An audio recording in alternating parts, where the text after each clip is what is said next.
कुछ सर्कमस्टांसेस इस तरह से थे कि ज्यादती वाला एलिमेंट नहीं था। नहीं। लेकिन बच्ची को इसने फेंका कहाँ पे?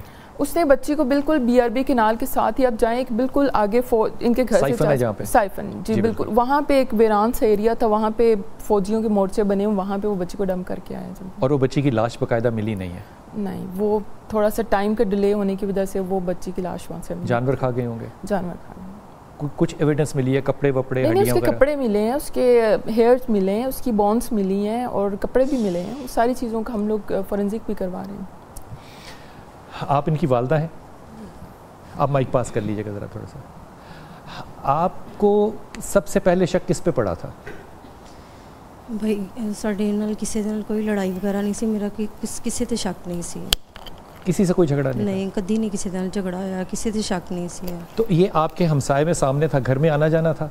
नहीं भाई, मेरे मियाँ दा आना मतलब बाहर ही मिलते सी, घर आना जाना नहीं सी है। ये घर में आपके नहीं आता जाता नहीं। था? तो ये आपके मियाँ का दोस्त था? हाँ जी, मेरे मियाँ का दोस्त है। लेकिन मियाँ तो आपका लाहौर में काम करता है ना? हाँ जी। तो आपका ये बचपन से मुझे बता रहे थे वो दोस्त है? हाँ जी भाई। तो बचपन से अगर दोस्त है तो घर में आना जाना क्यों नहीं था, अगर घर के बिल्कुल सामने था तो? नहीं भाई, साढ़े घर आना जाना नहीं सी। उन्होंने अम्मी आते होंगे सन, कोई अफसोस वगैरह या फौतगी वगैरह होंगी सी या कोई भी काम से उन्होंने अम्मी आते होंगे सन, वो नहीं आते सी। तो इसका मतलब बच्ची जो थी वो उससे वाकिफ़ नहीं थी? नहीं भाई, इन्ना नहीं वाकिफ़ है सी, मतलब मुहल्ले च रहंदे सी कि पता है कि मेरे पापा का दोस्त है, चाचू कहते सन। चाचू कहते थे? हाँ, सारे बच्चे? हाँ जी। अच्छा, दीजिएगा वाले को दीजिएगा ज़रा। आपका कब से जानने वाला था? पास कर लीजिएगा। बचपन से जानने वाला मेरे। कब से? बचपन से। बचपन से जी। तो आपने इसको कैसा पाया था? बहसियत शख्स एक दोस्त बनाता है इंसान, तो इंसान को पता होता है ना मेरा दोस्त ऐसा है। ये जब मैट्रिक इसने क्लियर की, हाँ। ये एक चाय बेचता था जी। मैं मंडी में सब्ज़ी लेने जाता था, मैंने इसको देखना, मैंने इससे पूछना कि हाफिज़ भाई आप चाय क्यों बेच? ये हाफिज़ था? हाफिज़ था। हाफिज़ कुरान मतलब या वैसे ही हाफिज़? नहीं, वैसे हाफिज़ कुरान था। हाफिज़ कुरान था जी। इससे मैंने पूछा आप चाय क्यों बेचते हो? इसने बोला कि मेरे घर के इतने वसाइल नहीं है कि मैं तलीम हासिल कर सकूं। मैंने इससे पूछा कि क्या मसला, क्यों वसाइल नहीं है? उसने बोला कि मेरा 100 रुपया रोज़ाना का खर्चा है। हाँ। मैंने इससे बोला कि वो आप 100 रुपया मेरी दुकान से रोज़ ले लो, लेकिन आपने तलीम हासिल करनी है। ये पंजाब कॉलेज में अभी इंटर हुआ था तालीम के लिए। तालीम के लिए। आप सब्ज़ी का काम करते? मैं सब्ज़ी का काम करता था। मैंने इसका 100 रुपया अपनी दुकान से लगवा दिया रोज़ का। आपने ये बच्चा आए, आपने इसे 100 रुपया तब भी हाफिज़ था? तब भी हाफिज़ था। यानी कि इसने बचपन में हिफ्ज़ कर लिया हुआ? हिफ्ज़ करके इसने तरावी कभी पढ़ाई इसने मोहल्ले में? तरावी भी पढ़ाई है इसने। तरावी भी पढ़ाता था? जी। और आप लोग उसके पीछे पढ़ते थे? पढ़ते थे। और शाबाश है। फिर? और उसके बाद वक्त बदलता गया। एक वक्त ऐसा आया कि इसने बोला कि यार अब मेरी तालीम पूरी हो गई है, मैंने 14 जमातें कर ली हैं। हाँ। मैं नौकरी ढूंढ रहा हूँ लेकिन मुझे नौकरी नहीं मिल रही। आप ऐसा करें, मुझे सब्ज़ी की दुकान पे रख लें। इसको उधर ही रख लिया, दुकान इसे दे दी मैंने। जो पहले मेरे पास लड़का था ना, वो नशे पे लग गया, उसने वो दुकान छोड़ दी, उसको भी इसी ने ख़राब किया। इसको दुकान दे दी, ये अच्छा काम कर रहा था, पैसे कमा रहा था, अपने वालिदैन की खिदमत कर रहा था। फिर इसने मोबाइलों की दुकान ले ली। इसने बोला भाई मैं सब्ज़ी का काम नहीं कर सकता, राशिद भाई मैं मोबाइलों का काम करूँगा। और मोबाइलों की दुकानें इसने एक बनाई, फिर उसके बाद 2 बनाई, फिर 3 दुकानें बनाई। ये ओप्पो कंपनी नई नई आई थी उस वक़्त में। इसने बोला राशिद भाई मैं ये ओप्पो की डीलरशिप लेना चाहता हूँ, मेरे पास पैसे कम है, 9 लाख रुपया मैंने देना है। हाँ। उसके बाद मुझे ओप्पो की डीलरशिप मिलेगी, हमारे एरिया में डीलर कोई नहीं है। मैंने इसका साथ दिया, जैसे भी दिया, इसको 9 लाख रुपया करके दिया। कमेटी शमेटी निकली। आपके पास 9 लाख रुपया कहाँ से आया? कमेटी शमेटी निकली थी हमारी। अच्छा। कमेटी हम डालते हैं अड्डों के ऊपर से। 9 लाख इसको दे दिया? 9 लाख कुछ पैसे इसने भी डाले थे। हाँ। कुछ पैसे मैंने डाले, तकरीबन 6.5 लाख मेरा था, 2.5 लाख इसका था। ठीक। वो 9 लाख की इसने डीलरशिप ली है। हाँ। उसके बाद इसका निज़ाम चलता रहा, अच्छा निज़ाम चल रहा था।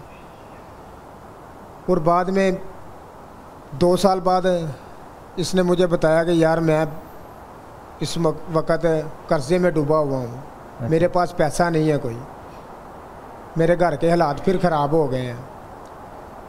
इससे मैंने पूछा, इसने बताया कि यार मैं जुए पे लग गया, ये हो गया वो हो गया। हाफिज जी जुआ खेलते थे बकौल उनके? बकौल उनके। अच्छा। मैं सारे पैसे जुए में हार गया हूँ, मज़ीद आप ऐसा करो कि पहले भी आपने मेरी मदद की है, इसकी वालदा ने भी मुझे फ़ोन करना कि राशिद बेटा इसको समझाओ, ये घर में ही लेटा रहता है, काम पे जाता नहीं है। जब इससे पूछा, इसने बताया कि मेरी दुकान में ना तो कोई चीज़ है, मैं दुकान पे जाऊँ तो क्या करूँ जाके। मैंने इससे बोला कि कैसे अब चलेगा। इसने बोला कि मेरी दुकान में अगर सामान होगा ना तो फिर मैं दुकान पे बैठने लायक हो जाऊँगा।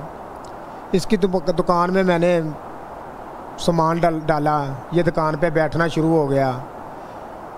और कुछ देर बाद फिर इसने बोला कि यार मैंने इसका कर्ज़ा देना है, ये सूदखोर आदमी है, मुझे बहुत तंग कर रहा है। तो ये जब सामान डाला दुकान में तो ये भी पैसे आपने लगाए? दुकान के पैसे मैंने डाले। वो कितने थे? वो 3,50,000। 6.5 पहले, 3.5 ये? जी। अच्छा। और उसके बाद तकरीबन 2-3 माह बाद इसने बोला कि यार मैंने किसी का कर्ज़ा देना है, वो आदमी मेरी दुकान पे आके बोल रहा है और मुझे तंग कर रहा है, और पैसे दो, और पैसे चाहिए। मैंने इसे बोला यार पैसे तो नहीं है, कमेटी अपनी 4 माह की रहती है, जब वो निकलेगी तो फिर कुछ हो सकता है, उससे पहले कुछ भी नहीं है मेरे पास।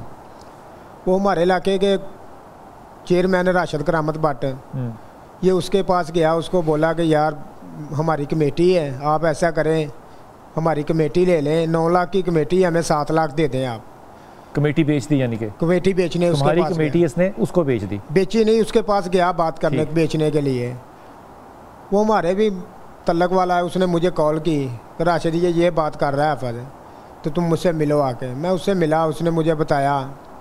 मैंने उससे कहा यार आप ऐसा करें, इसे 5 लाख रुपया दे दें। अच्छा। जब कमेटी निकलेगी ना तो आपको दे देंगे। उसने इसे 5 लाख रुपया दे दिया मेरी ज़मानत पे। आप मतलब सब्ज़ी की दुकान करते हैं, 6 लाख आपने पहले दिया, 3 लाख आपने फिर दिया, 5 लाख आप फिर दे रहे हैं। बेगम आपकी कह रही है कि वो इतना ताल्लुक भी नहीं है कि घर आया आपके? घर तो वो बिल्कुल नहीं हमारे आता जाता था, कभी कोई अगर खुशी गमी हो तो फिर ही आना है। तो इतने पैसे आप उसको क्यों दे रहे हैं? सब मिले हम कारोबार इकट्ठे करते थे, लेकिन उसके ऊपर मुश्किल वक्त आया था। हाँ, सारे पाकिस्तान पे मुश्किल वक्त है यार। बिल्कुल आया, हमारे पाकिस्तान पे भी मुश्किल वक्त। मैं कोई तो बात होगी ना, इतना रहम दिल हो ना, आप तो उसके बाप की तरह उसके साथ बिहेव कर रहे हैं। वालिद भी नहीं करता। ऊपर कर रहे थे, बिल्कुल उसका बाप भी नहीं ऐसे कर रहा था उसके साथ।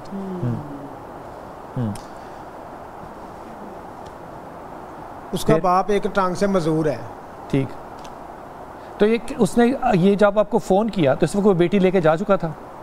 ये तकरीबन 13 तारीख को मुझे कॉल आई है। अच्छा। जब इसने मुझसे पैसे मांगे हैं। कितने पैसे मांगे? 20 लाख रुपया। फ़ोन किया तुम्हें? फ़ोन किया। तुम्हारे पास नंबर था उस वक्त कि इसका ये नंबर है, या किसी और जगह से किया? और किसी नंबर से किया है। अच्छा।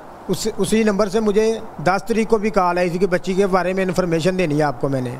अच्छा। और उसके बाद मुझे 13 तारीख को कॉल आती है। अच्छा। उस वक्त मैं जना हॉस्पिटल में पुलिस वालों के साथ गया हुआ था, डेड हाउस देखने के लिए कि कोई इधर ना कोई चीज़ हो। वहाँ पे मुझे कॉल आई है और मैंने नोट किया कि ये गाड़ी के ऊपर चलते हुए कॉल हो रही है। अच्छा। 125 के आवाज़ पे लगा? आवाज़ मैंने, और जो जिस स्टाइल में वो बात कर रहा था मैंने नोट किया कि ये हाफिज है। और मैंने उसी वक्त जब वापसी जल्लो मोड़ आया, इन्वेस्टिगेशन इंचार्ज राना सदाकत, मैंने उससे बात की कि यार उसने मुझे डराया धमकाया भी है कि अगर तूने पुलिस को बताया तो मैं कोई गलत काम कर जाऊंगा। लेकिन उन्होंने उसी रात इसी को पकड़ लिया, हाफिज को उसी रात 13 अगस्त की रात को पकड़ लिया था। हाफिज से तुम्हारी मुलाकात हुई है? मुलाकात हुई एक दिन मेरी उससे थाने में। मैंने उससे पूछा कि यार ये जो तूने क्या किया है, इतना बड़ा जुल्म मेरे साथ तूने क्यों किया है? उसने कहा कि यार फ़ोन मैंने किया तुझे पैसों के लिए, लेकिन बच्ची तेरी को मारा मैंने नहीं है। वो किसने मारा? मैंने उससे पूछा कि वो किसने मारा? तूने नहीं मारा, तेरी माँ ने मारा, तेरे बाप ने मारा, कि बहन भाई ने मारा। लेकिन उसके बाद उसने बिल्कुल खामोशी इख्तियार कर ली, हवालात में वो पीछे होकर खड़ा हो गया। उसके बाद उसने मुझसे एक बात भी नहीं की, बिल्कुल खामोश होकर खड़ा हो गया। मैं वाजे देता रहा कि मेरे पास आ, लेकिन नहीं। ये जो सारी कहानी है ना, मैं एक कॉमन आदमी की तरह सुन रहा हूँ, पहली दफ़ा सुन रहा हूँ। ये बातें मुझे कनेक्ट नहीं हो रही। ये जैसे कहना चाहिए ना, डॉट्स कनेक्ट नहीं होते कि पैसे क्यों दे रहा है, वो आदमी इतना, बेगम साहबा कह रही है कि वो घर भी नहीं आता, जब इतना डिस्टेंस है तो बच्चों का तो बहुत ही डिस्टेंस होगा ना। 5 साल की बच्ची भी उस चाचू को रिकग्नाइज नहीं करेगी। आई डोंट नो, लेकिन अगर आपके मोहल्ले में जाए ना, पाकिस्तानी मोहल्ला होता है, middle class, lower middle class, वहाँ पे लोग बहुत कनेक्टेड होते हैं एक दूसरे से, दे नो एवरीवन, वो उनकी आपस में कनेक्टिविटी होती है, वो एक दूसरे के एहसास करते हैं। वो कहते हैं ना, जिसके साथ नेकी करो उसके शर से बचो। तो उसके साथ नेकी कर रहे हैं, जो भी वो बता रहे हैं, वो उसके साथ अच्छाई कर रहा है, उसका क्या पर्पज़ है, ये वो इस इवेंट से कनेक्टेड नहीं है। वो तो उसके साथ उसको जैसे भी सहारा दे रहा है, उसके साथ बिजनेस कर रहा है, एवरीथिंग। वो बंदा उस दिन उस बच्ची को 11:40 पे पिक करता है, 12:20 तक वो उसका मर्डर करके उसको डंप करके वापस आ जाता है। ये जो वो कह रहा है मैंने नहीं मर्डर किया, ये वो झूठ बोल रहा है। नहीं, वो तो हर चीज़ है ना, वो तो बड़ा कनिंग पर्सन है। ही इज़ लाइक 35 समथिंग, पढ़ा लिखा इंजीनियर है, उसको हर चीज़ पता है। और जिस नंबर से वो इनको कॉल करता रहा है, वो उसने मोबाइल भी चोरी का ख़रीदा हुआ, और ये उसके माइंड में बहुत पहले से था कि मैंने ये सारा काम करना है। क्योंकि जब उसके पास एक चोरी का मोबाइल बिकने के लिए आता है तो इनिशियली वो बड़ा केयरफुल होता है कि कहीं पुलिस ने तो नहीं मेरे पास भेजा, तो वो उससे मोबाइल नहीं ख़रीदता। उसको पता है कि वो चोरी का मोबाइल बेचने के लिए आए। फिर वो दोबारा उसको अपने नंबर से कॉल करता है कि ये मोबाइल आप बेचने के लिए आए थे, तो मैं कंफर्म कर रहा था कहीं आप पुलिस वाले तो नहीं है, मैं अब मोबाइल ख़रीदना चाहता हूँ। उस टाइम इतना इंटेलिजेंट था वो। चोरी का मोबाइल भी जो उस टाइम पे खरीदता है, वो इसी पर्पज़ के तहत खरीदता है कि उसने ये सारा काम करना है। इसका पहले भी कोई रिकॉर्ड है? उसका एक लड़ाई झगड़े का रिकॉर्ड है, इसके अलावा कोई सीरियस रिकॉर्ड नहीं है उसका। सीरियस रिकॉर्ड नहीं।